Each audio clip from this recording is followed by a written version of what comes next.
If you own an iPad Pro, you might have experienced issues with the brightness.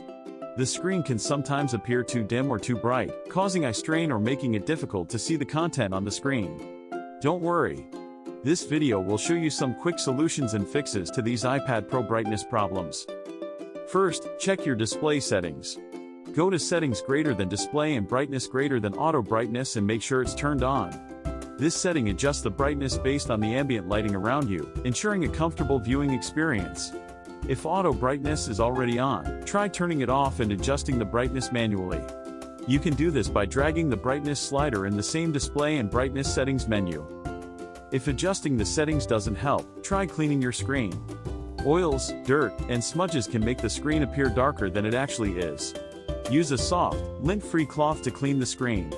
Avoid using paper towels or harsh chemicals that could damage the glass. If none of these solutions work, there could be a hardware problem.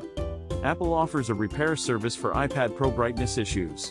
Contact Apple support to get assistance with any hardware problems. In conclusion, iPad Pro brightness problems are common, but easily fixable. Start with adjusting your settings, cleaning your screen, or contacting Apple support for hardware issues. Thanks for watching this video. Be sure to subscribe to our channel for more helpful tips and tricks.